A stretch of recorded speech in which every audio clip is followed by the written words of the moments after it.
పండిన విజయసాయిరెడ్డి ఇప్పుడు సీబీఐ అధికారులకు చుక్కలు చూపిస్తున్నారు. విచారణలో అధికారులతో దాగుడుమూతలాడుతున్నారు.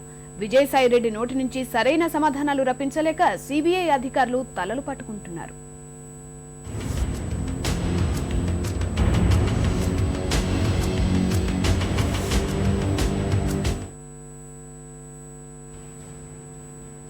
జగన్ అక్రమాస్తుల సామ్రాజ్యానికి సృష్టికర్త, విస్తరణలకు వ్యూహకర్త అయిన విజయసాయిరెడ్డి సీబీఐ అధికారులకు చెమటలు పట్టిస్తున్నారు.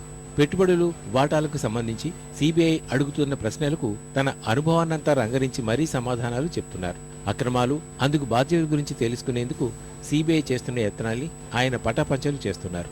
ఎన్నిసార్లు ప్రశ్నించినా ఆయన నుంచి నిజాలు రాబట్టడం సాధ్యం కాదని ఇదివరకే సీబీఐ నిస్సహాయత వ్యక్తం చేసింది. ప్రస్తుతం న్యాయస్థానం అనుమతితోనే అదుపులోకి తీసుకుని ప్రశ్నిస్తున్న సీబీఐ అధికారులకు మళ్లీ నిరాశ ఎదురవుతోంది.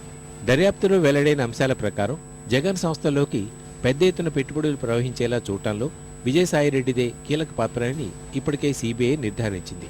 ఎవరి ప్రోద్బలంతో చేశారు, నిధుల బదిలీకి సంబంధించిన వివరాలను రాబట్టేందుకు అధికారులు ప్రశ్నిస్తున్నారు.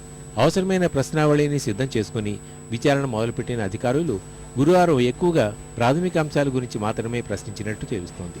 2004 తర్వాత ఏర్పాటు చేసిన సంస్థలు, వాటి మూలధన వివరాలు, ఆ తర్వాత ఎక్కడెక్కడి నుంచి పెట్టుబడులు వచ్చాయి తదితర అంశాలపైనే ఎక్కువగా దృష్టి పెట్టినట్టు తెలుస్తోంది. అయితే సీబీఐ ఎన్ని విధాలుగా ప్రశ్నిస్తున్నా విజయసాయిరెడ్డి మాత్రం అంతా చట్టబద్ధంగానే జరిగినట్లు, ఎక్కడా ఉల్లంఘనలు జరగలేదని చెప్తున్నట్టు తెలుస్తోంది. తమ సంస్థలు లాభాలు ఆర్జిస్తాయనే ఉద్దేశంతోనే పెట్టుబడులు వచ్చాయని చెప్తున్నట్టు సమాచారం. తప్పుబట్టే అంశాలేవీ లేకుండానే లెక్కల వివరాలు పక్కాగా వివరిస్తున్నాయని, అయితే విజయసాయిరెడ్డి వాలకం తెలుసు కాబట్టి సీబీఐ అధికారులు కూడా ఆయన సమాధానాల పట్ల పెద్దగా ఆశ్చర్యపోవడం లేదని తెలుస్తోంది.